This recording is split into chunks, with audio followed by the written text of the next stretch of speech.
Normally, the beginning of the teachings of the Buddha, which also have to do with the kinds of things and events that happen at a wat or a temple, let us say uh, at the start of or the beginning of the start of a retreat. Buddhism is generally taught as Sila, Samadhi, Panya. This is the basic way of teaching children. And that the reason that that's taught first is because it's naturally assumed that children have no wisdom. And that for Westerners doing a retreat, the intention there is to set an environment so that there's nothing to do for the student but look at the mind. And so with them also, they start with Sila. Now, Sila has actually two different definitions. One is a set of rules, rites, rituals, precepts, or you can think of it as wisdom, good ideas, the way things would be better off if they were done this way. And so this is the way that Buddhism is normally taught, with Sila, Samadhi, Panya, assuming that the person has no wisdom at all. And that is how it's been taught traditionally. I don't know how many centuries, but it's certainly that way in Thailand. Um, and it seems like that a version of that is what has become Western Buddhism. But according to Buddhadasa, he says, and in fact, starting in Thailand in the 1930s, that it was time to teach the actual teachings of the Buddha, not an introductory version of it. And so this is the supramundane Dhamma. And that the supramundane Dhamma is, let us call it, upside down to everything else.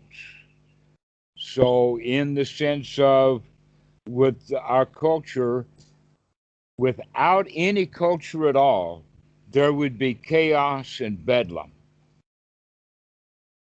And so humanity has set upon itself a set of rules or the way that things should be done, all the way down to which side of the road you're supposed to be driving on. Everything is down with a set of rules, and the way that those rules are enforced is either with punishment and enforcement, or it's left up to magic. The boogeyman will get you if you don't do what you're told to do. And this is the basis of our society, and it has been that way all along. And that's primarily the lower class Thai culture. But starting in the 1930s, Bhikkhu Buddhadasa had the idea that it's time to let the noble Dhamma, the supramundane Dhamma, out into the public. And so he started giving public talks and promptly got into a lot of trouble in some quarters because there are people who will cling strongly to magical beliefs. They will hold and they will hold and hold to those magical beliefs as if they were absolute true. And in fact, here's something that you can think about, and that is that when two people are in an argument, both of them are not quite sure. If someone really has the facts, Like, for instance, a college professor who knows the history, and two guys are arguing with each other over what happened in a particular war, and this historian knows for a fact what happened in that particular war. He doesn't want to argue with these guys or try to convince them. He says, well, here's the facts. You go look it up. I'm not interested in arguing with you. So it's only those who have beliefs and think that they know the truth. Down deep inside, they want to convince somebody else so that if everybody believes it, then it must be true and I was right after all. We don't like to be wrong. And so there were those who heard Bhikkhu Buddhadasa. They did not like at all what he had to say. And so they brought him up on charges. Inside of the Sangha, there is a thing called the Sangha Disessa, and that's one of the really heavy-duty issues, because the word Sangha Disessa means the breaking or the putting together of the Sangha, the breaking of the Sangha. And so a Sangha Disessa is held to put the Sangha back together again. And that on certain times, at certain places, a Sangha Disessa is needed and necessary. One of the places where a Sangha Disessa is necessary is for this kind of trial, and the other one would be when a temple is being ordained. The boat is established, the Sema stones are laid, and all of that's done with ceremonies done with 20 monks or more. So Bhikkhu Buddhadasa got called up on charges, and the entire jury as is also the judges, and it's a panel of 20 monks. This was a very high class one, and he had some of the highest class, longest term, best known monks on this panel. And what happened in the outcome of this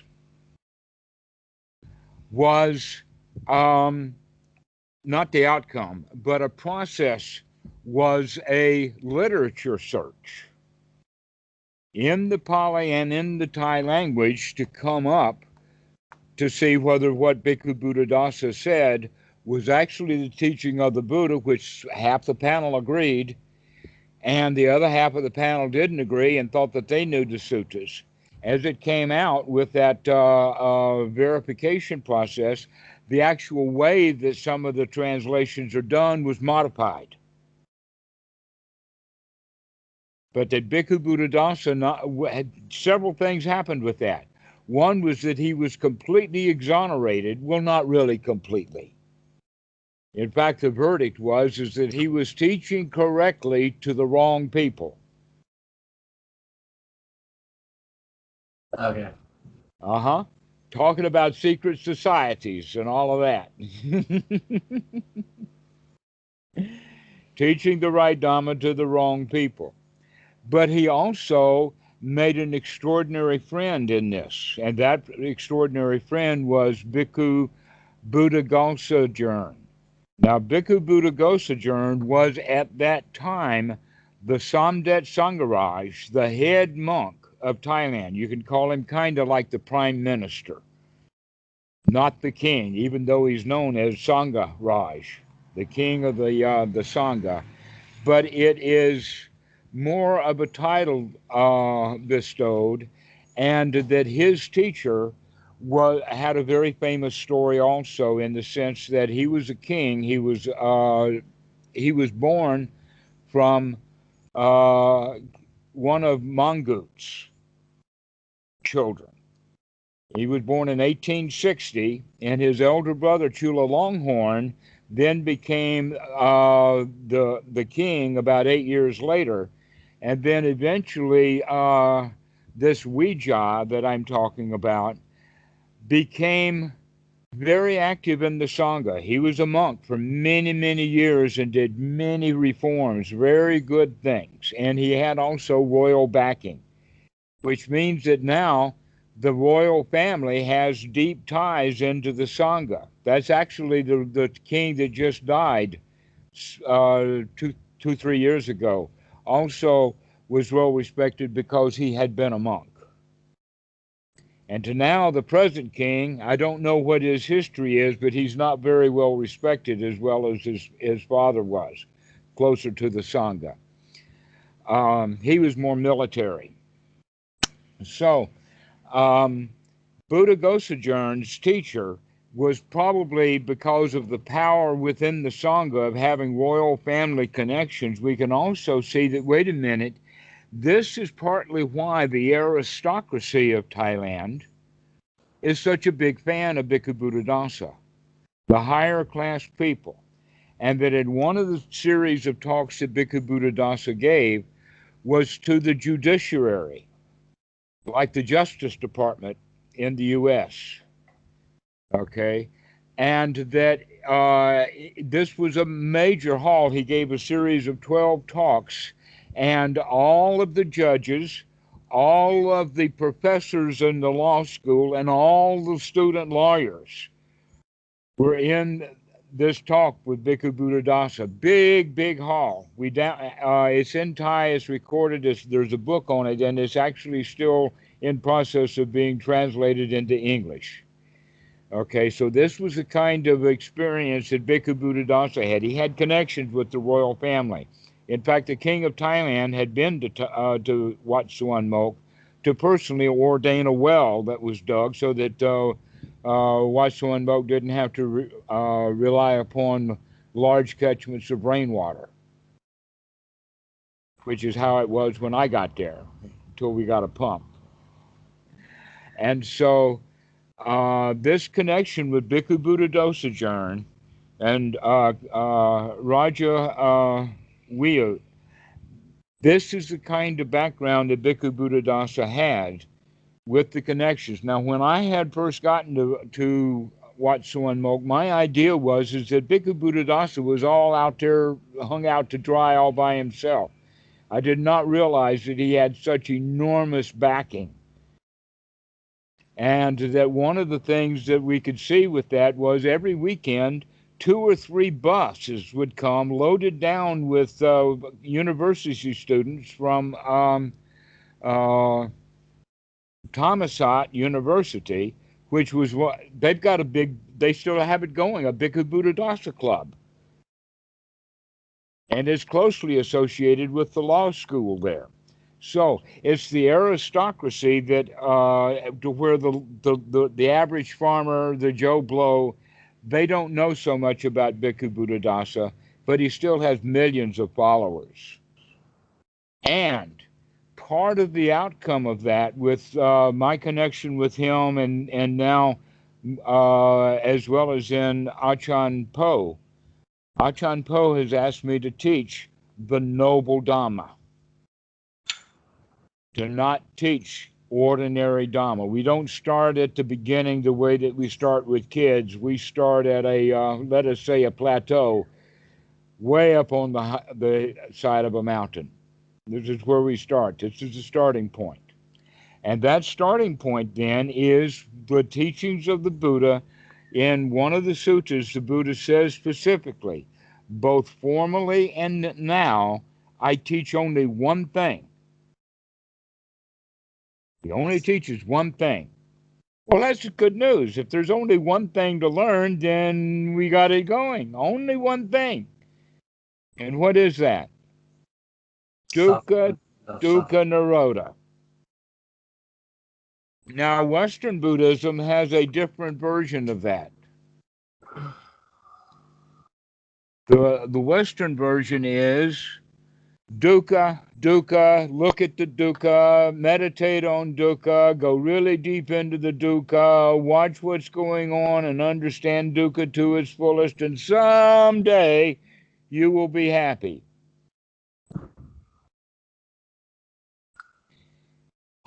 Okay. But that's not the teaching of the Buddha. The Buddha's teaching is dukkha in the sense if you see it, you can step out of the way. So I give you the analogy of the cow pie. You've probably been around cow pies. You ever been around cows? All right? I've never heard the term a cow pie before, but I'm assuming it's... Well, that's what they use to cook fuel, to use as cooking fuel in India. Oh, really? Okay. We also use them because it's slow burning. I've got cow pie in my hand right here, though this is much more of a manufactured version of it. It's actually cow dung. Cow, okay, yes. Okay. I understand. Continue. All right. Nobody that I know of intentionally goes around stepping in cow pies. Is that true?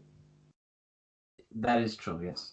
Not real cow pies on the ground, but mental cow pies, people tread in it all the time because they're not watching where they're going. Because they do not have the wisdom to see it, yes. Well, they're not looking. Yes. If they look, they would see it, and then they would have the wisdom, oh, I shouldn't be stepping in that. Yes. So this is the major point about the teaching of the Buddha is that you are to avoid that cow pie right now, not get the attitude that someday I'll stop tromping in them. We don't want to step on this one right here, right now. That's all you ever have to worry about. The one That's that all we have is right here, right now. Let's not be stepping in cow pies. Okay. Understood. Okay. Now we can understand that cow pies are very much like unwholesome thoughts. And that once you step in it, you got it all over you. Okay. All right. So this dukkha nirodha is a very, very simple teaching, but it also is loaded down with inferences. And an example of that is right before that statement in the sutta is going over a point that the Buddha was accused of. He was accused of teaching that upon the breakup and death of an ordinary body, the human body, the being is annihilated. This is called annihilationism. He was accused of being annihilationist. What being? When you say being, what are they referring to? That's exactly right. Okay, that's the right question here.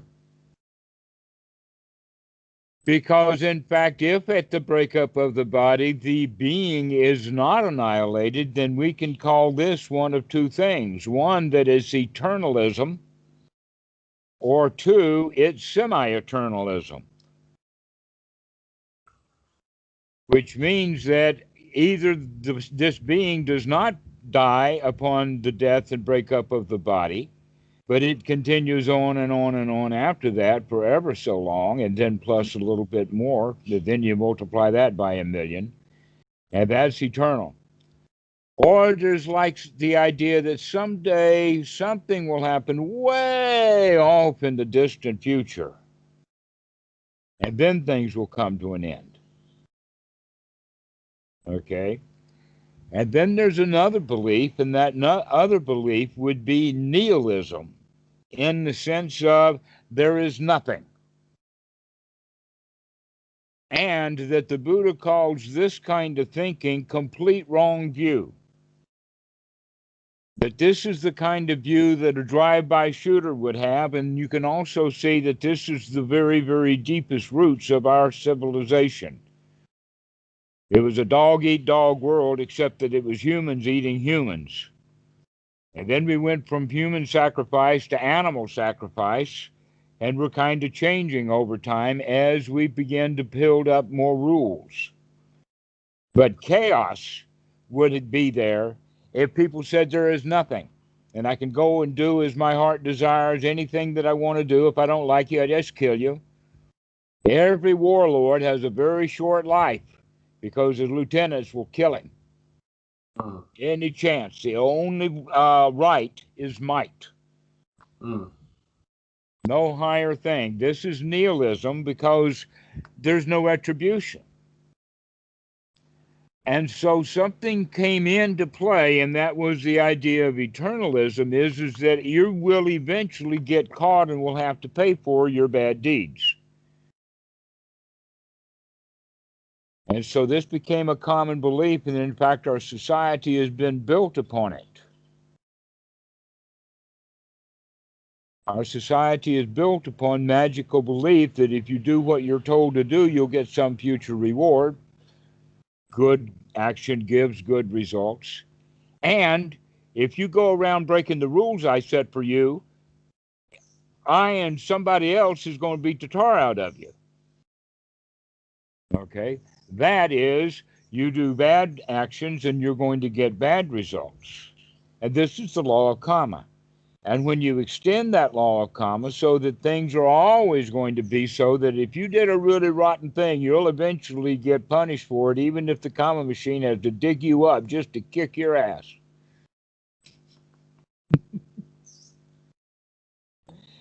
And this is the teaching of eternalism. And the Buddha didn't teach any of these. He did not teach eternalism. He did not teach annihilationism. He did not teach nihilism. He taught something else. Anicca vata sankhara. Everything is temporary and everything is dependently arising. So sometimes you feel like a nut and sometimes you don't. Sometimes you're selfish and sometimes you're not. There's not always a self. There's not always a being, but sometimes there is, based upon conditions. And when those conditions go away, the self goes away. Yes, there isn't any enduring self or being from one moment to the next. Even though all phenomena are, their origination is dependent upon another. However, they rise and fall completely by themselves. Well, when a fire runs out of fuel, it will go out. Is that not true? That's correct. So long as that fire has fuel, it may continue to burn, and is unlikely to go out. So long as the forest has trees to burn, the forest fire will continue. It's only when it runs out of fuel will it stop. Okay. Okay? And the Buddha used that example of fire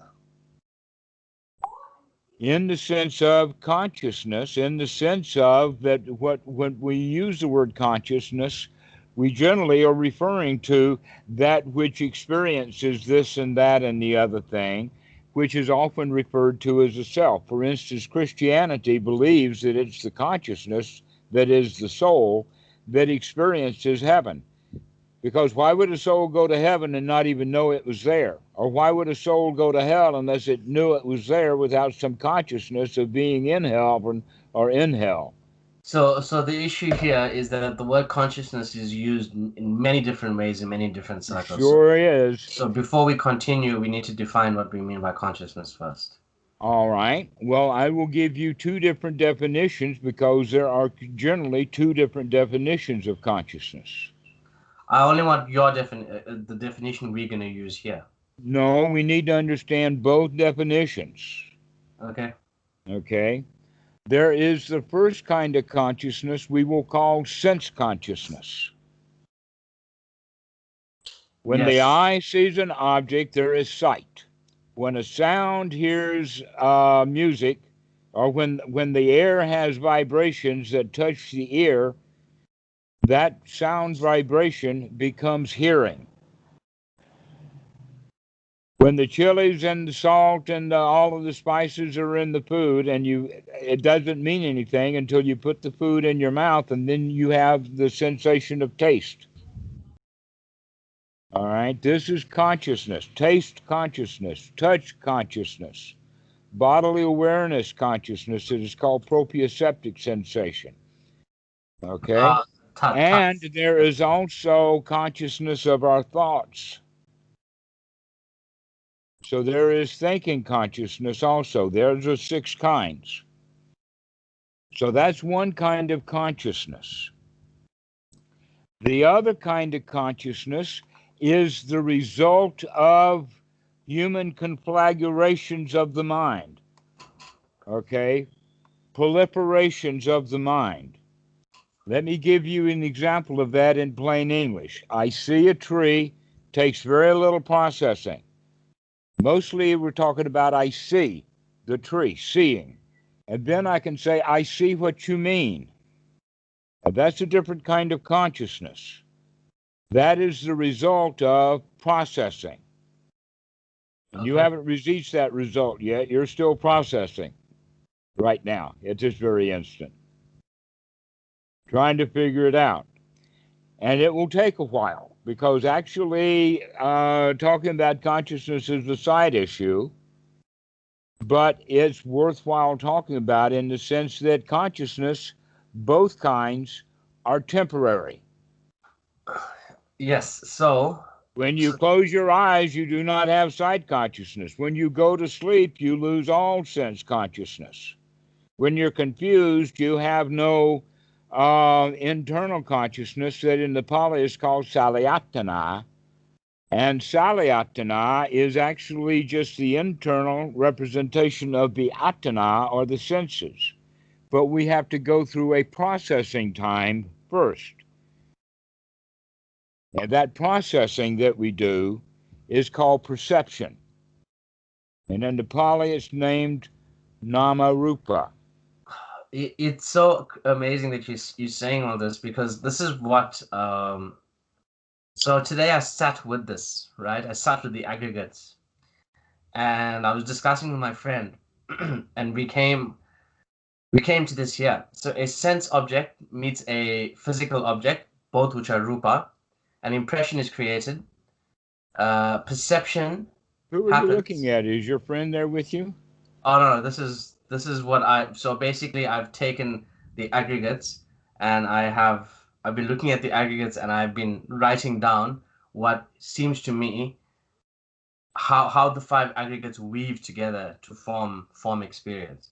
So I've gone from rupa to perception, and then vedana, then reaction volition happens. Uh, Vedana, not Vedana. Sorry, how do you say it? Vedana, Vedana. which Then is reaction, feelings. But you were talking about consciousness, feeling, tone. So okay? so I spent a long time redefining words. So feelings in English language means a lot of things, but here it seems to be feeling tone, the tone of uh, happy, sad, neutral. That seems to Not color experience. not neutral. Um, That's translated into English that way absolutely incorrectly. what's the middle one? In the Ignorance. Pali, it says e dukkha e sukha vedana, or sometimes it's stated as sukha dukkha vedana.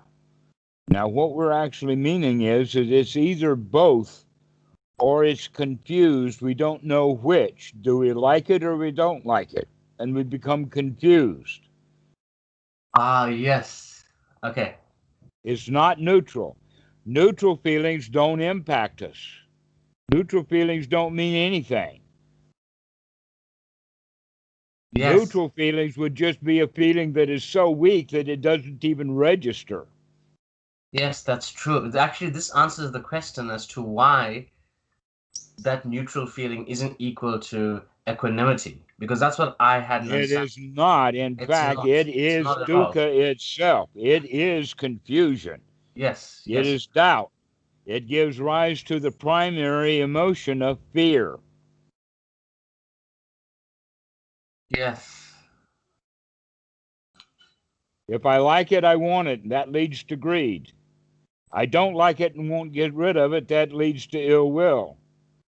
That confused feeling leads to doubt, worry, ignorance, making up beliefs, delusions, and magic building. Magic building is based upon this feeling, this third kind. yeah. This is my understanding of my experience, right? That I just sent to you there. Okay. Well, I didn't read it. It didn't stay up too long, and it was a whole lot of words. You don't have to do that. We could just you can watch me on at the camera, and we'll be fine. Okay. Okay. We can be here now.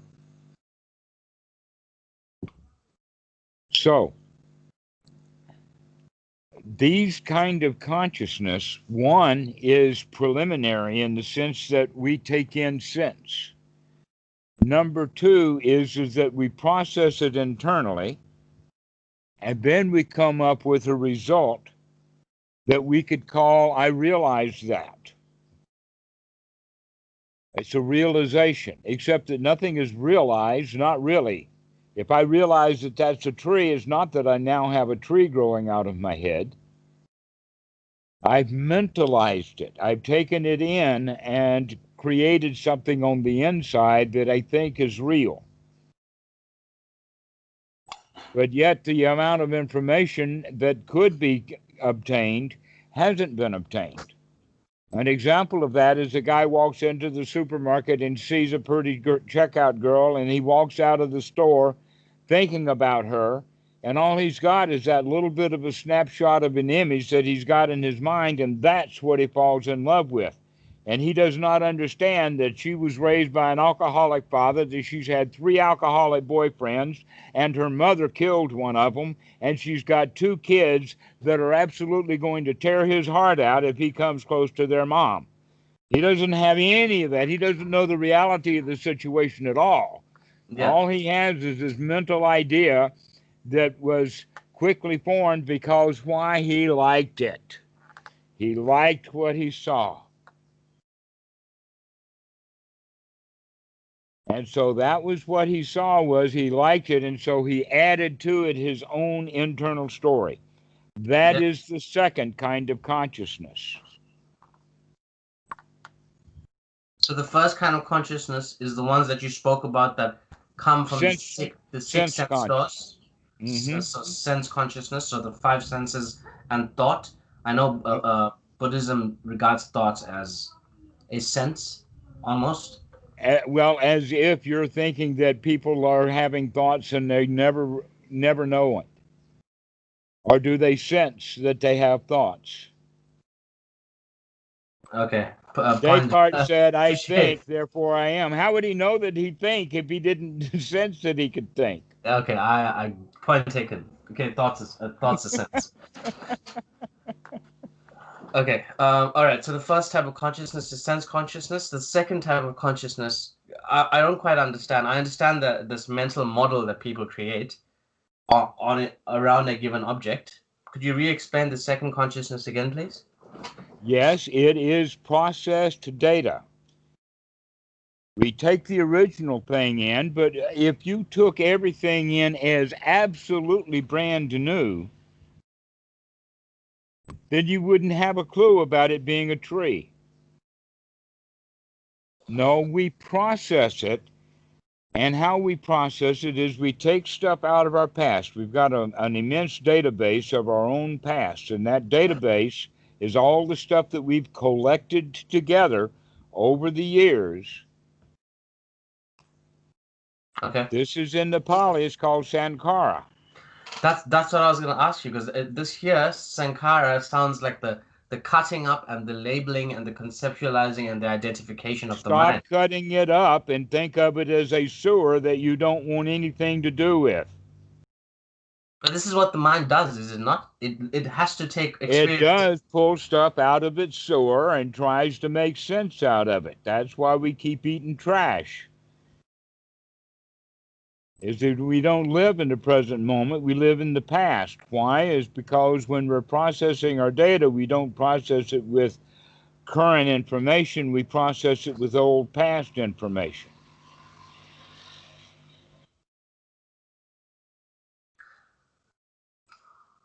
Okay. So Sankhara, I thought Sankhara is reaction, volition, intent. I know, that's why I'm teaching you the noble Dhamma. Is because you have been intentionally been confused. So Sankhara is not volition? No, not at all, nor is it choice at all. In fact, it's the very thing that we don't have any choice over until we make the choice of stop using it. But it is volition in the sense of all of your old grudges keep getting brought back up. And that's your volition. Yeah, it's past. It seems that's where karma comes from. The past conditioning. That is karma. This is very interesting. Continue. You have a choice as to how you're going to process based upon either newer information or old information. But after you do the processing, you've come up with now your own idea of what was actual reality in the beginning. And a reality you didn't understand, but by making sense of it, you've modified it to Okay. make it fit into your past, Into your model of reality. into your model of reality that comes out of your past. Yes. Okay, understood. That is the second kind of consciousness. And that is the consciousness that impacts us. That's the Salayatana that gives rise to Pasa or contact. That's what hits us, not original consciousness. The actual sense consciousness is just the grits for the mill, and all of that grinding was the perception, and that grinding wheel was dirty from the last time it was used. So you don't get just today's wheat, you get last week's wheat too.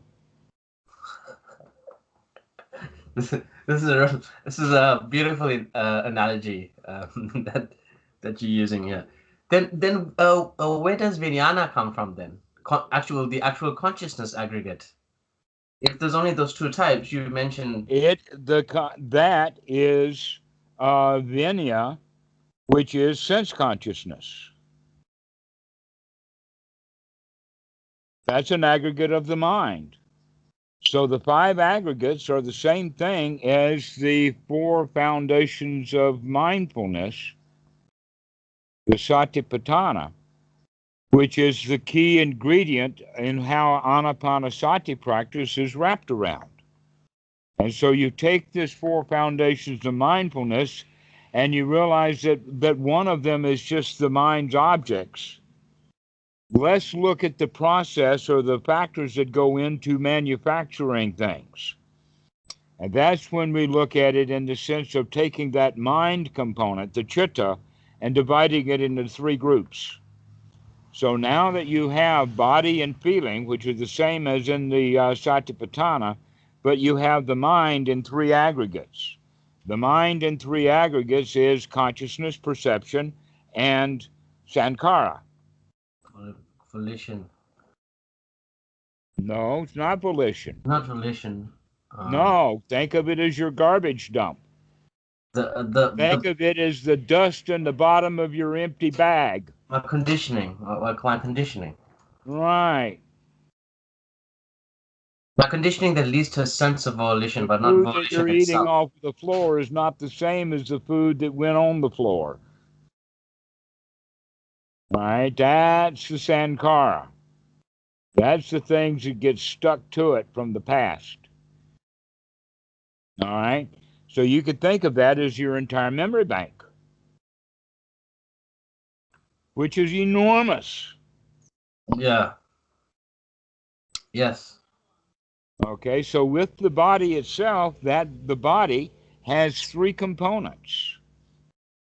That in fact we can talk about it in the sense that Sankhara has three components.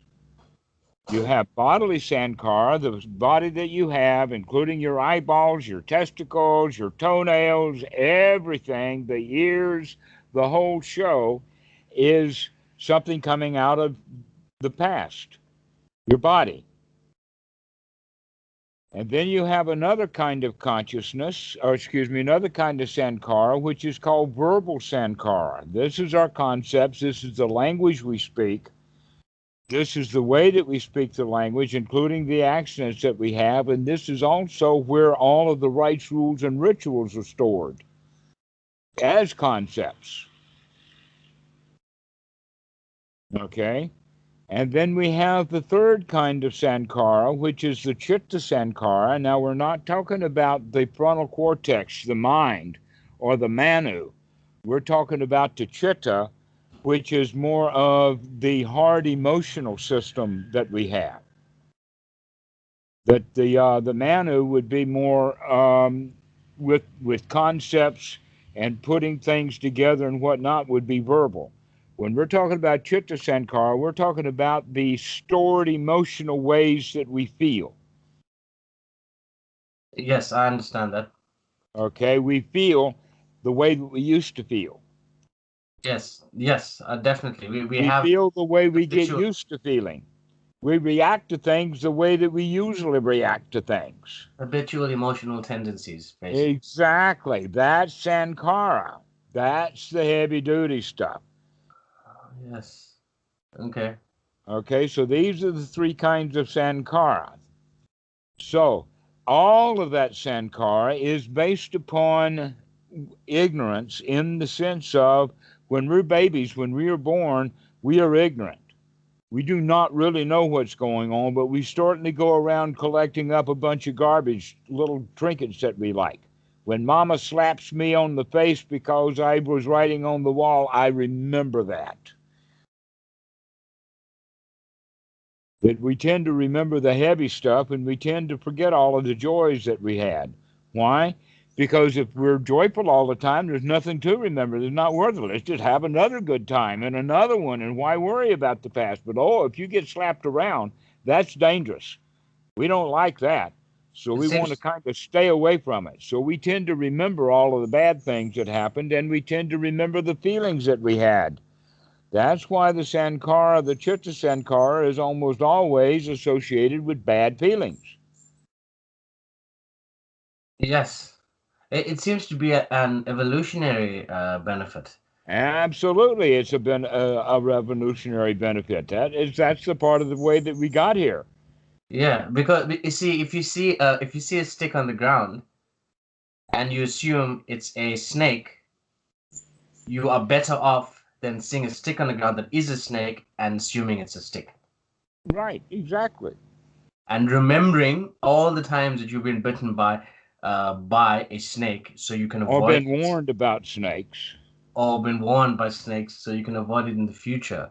So the mind tends to have this negative bias, this negative tendency to remember negative things because it wants to survive. It's a Precisely. survival machine. Because false positives have kept us alive, Yes. where false negatives got us eaten alive. Yes. It's a survival machine. It's just trying to survive. Hmm. And it it serves many people fairly well, You're just not but happy it when you're serves at no it. one really well. Yeah, yeah. Serves no one really well. It So, works. You'll survive, but you might not be you might not be happy while you're alive. so this is the idea then of dukkha is that we carry around a bunch of negative feelings and emotions and we bring them up and remember them as false positives, which means that we feel bad in inappropriate times. Okay. Okay, that we're not watching where we're going and we step in a cow pie would be the way. In other words, we think that there's snakes everywhere would be another one. Yeah. And if you were really afraid of snakes and there's snakes all over the place in your own mind, that's a pretty miserable existence. Yes. It is. So that's the thing. This is why the Sankara the way that it is. But there's one thing that's important about it is that there is no self anywhere in this memory system When you say except the self, feelings when you of say there self, being a self. But there is actually no self in there. That you are not the body. There is no self in the body itself. There is no self in the feelings that you're having in the moment. There's nothing there. there is no feeling of self. There's only a thought that there's a self. Well, okay, but a There's no thought is there's, kind of a feeling. Or excuse me, let's say this way: a feeling is a kind of a thought. An aha is a kind of a thought, a realization, or turning the light bulb on and seeing something, and bang, and we got it. We don't even have to say a word. Many thoughts, if they were expressed in words, would be a thought of something like, oh. Yeah, that's true. But when we take this sense consciousness, which has no self to it, Yeah. and perception, the actual processing of data, and the Sankhara, we in with a body and feelings, we come up with something new. This is based upon general systems theory nowadays. The Buddha knew all about it, but didn't talk about it in words, but he certainly made application for it.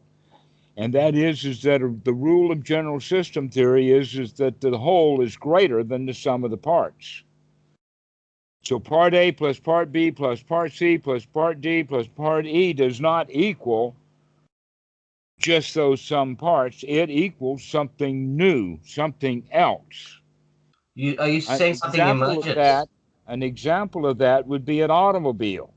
You can have the automobile parts all over the yard. You got the engine over here and the wheels over there and the transmission here and the interior there and the body there and the chassis, all of those things. But when the car is put together, it adds something new. Transportation. It Okay, is not yes. there with the original pieces. Understood. So, if there is no self in any of the five aggregates, that means that the self comes about as a function of these five aggregates in combination working together. So, when the situation is right, thoughts of self arise. Oh, okay. This is how the grip of a self is weakened by actually seeing this. Because saying to someone there is no self is not going to do something for them if they're being identified with this false mind body unit their entire life. So this is how it's through the direct seeing of how the self is created that you get to the knowledge of the illusion of Right. self. So now you know what to go looking for. I'm giving you the map of the cave. Now all we have to do is get our cave diving equipment ready, and you can go caving. Okay. What is your cave diving equipment? That's the Anapanasati. Eightfold Noble Path and Anapanasati, exactly. Okay. But that's the whole point about the cave. We need a map of that cave, and the map is that the five aggregates are actually part of the 12 steps of dependent origination. Yeah. And when the consciousness, perception, and Sankhara operate together, they come up with a new image, a new kind of consciousness. And that new kind of consciousness has been perceived, or it is sieved, or it is conceived. This is conception. Can you say the last sentence again? One more time, please.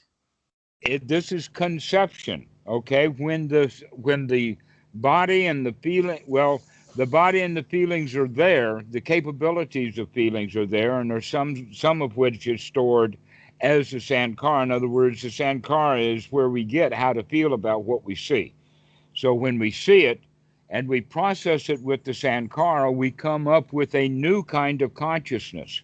That new kind of consciousness in the Pali is called Salayatana, and it is also referred to as Vinaya, but a different kind of Vinaya than sense or sense consciousness.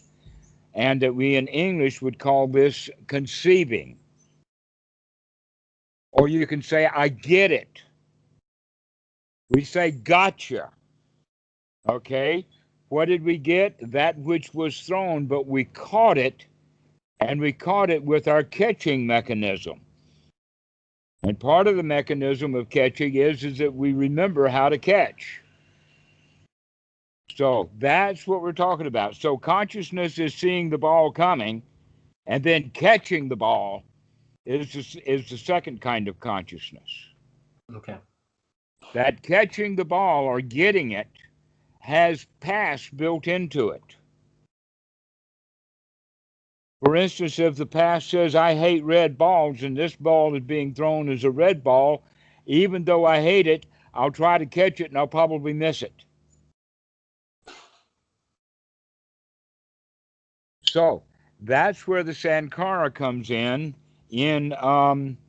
bringing in the fact, do we catch it or not? Do we get it or not? And often what is thrown is not what we catch. We catch something else. We make up something based upon our old memories, our old past. And that is then what impacts us. Now, when I say impacts, the Pali word is Pasa and is often translated as contact. Or Well, impressions? Pasa. Impressions? Well, yes, okay. Some impressions are real impressions. Another one is, like, for instance, when somebody impresses you, or when you're minting a coin, when that coin is minted, it's really impressed. Okay, I can. It would be difficult to make the distinction between a real impression and a mental one. Therefore, you do not use the word impression. Right. Impression is not the right word to use, but we can say that it contacts us. Okay, I understand. Okay.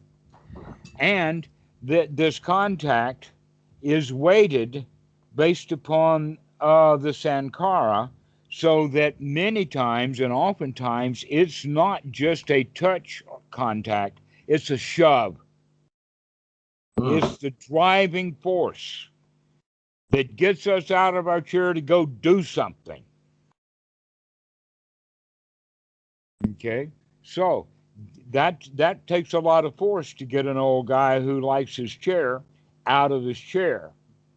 Something really hit us. Something impacted us.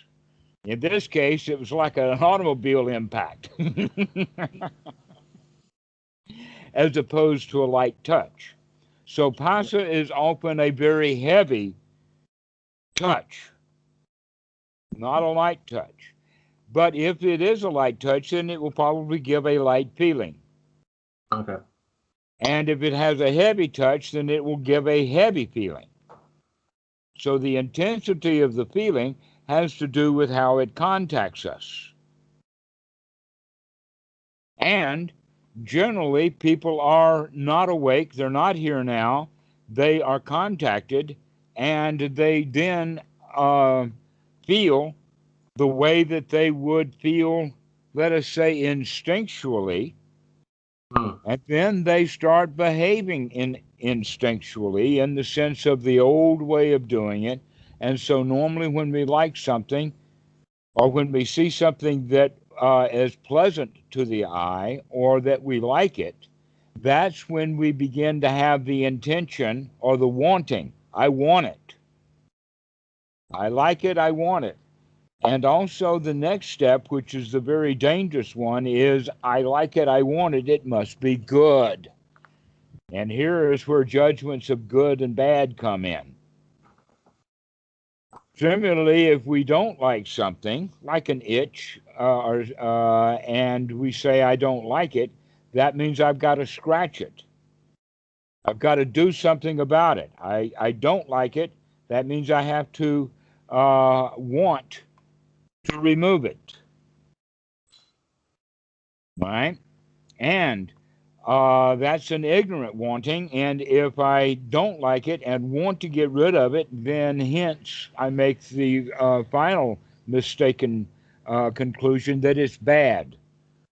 Good and bad. Critical thinking is based upon feelings rather than upon wisdom. And then you add the other third one in there, the third kind of feeling, which is not neutral at all. It's just not a feeling of I like it, and it's not a feeling of I don't like it. When it impacts us strong, it comes up with let us say, the words of what the hell? Is it With great ignorance? confusion. Confusion. And sometimes great doubt, and sometimes great fear. The fear of the unknown. You've heard that in politicians. Better the devil you know than the devil you don't. The fear of the unknown is because of that. The fact is that we humans don't like that feeling of confusion. We would rather have the feeling of not liking it. I would rather turn my feeling of confusion, I don't know who that guy is, into an enemy. I don't like him. Yeah. Yes. You're more comfortable with that. I'm more comfortable with not liking than I am being confused. Yes, because you at least now you show you sure of something. Mm-hmm. At least we think we do. We think we are. Right, exactly. And so this is all ignorant kind of thinking, and this is what leads into it. But this is actually much more of Paticca Samuppada than I was originally going to tell. I was going from the top down, and we immediately jumped to chapter 9. Apologies, it kind of just veered in that direction. All right. But you can see where Paticca Samuppada fits in. It fits in with the fact that Dukkha Dukkha Nirodha is the teaching of the Buddha. When we crack that open, we immediately get the Four Noble Truths. That dukkha does, in fact, exist. And it's got a particular cause. And we're not always in it. And there's a method of getting out of it, an immediate method. And yet they call it a path. It's not a path. The Eightfold Noble Path is not a path.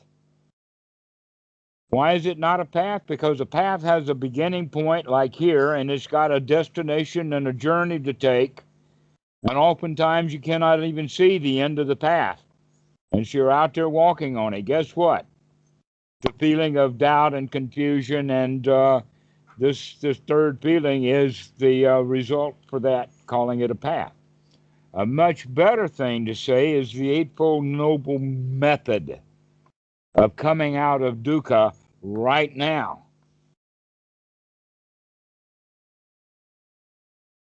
Coming out of dukkha right now. That's the whole point, to go from that first noble truth to see the second noble truth, jump into the third noble truth and take a third noble truth and take a bath.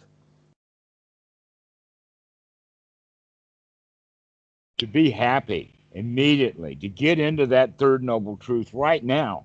It is not some kind of enlightenment that you've got to spend years and years on some hillside or a mountain or something.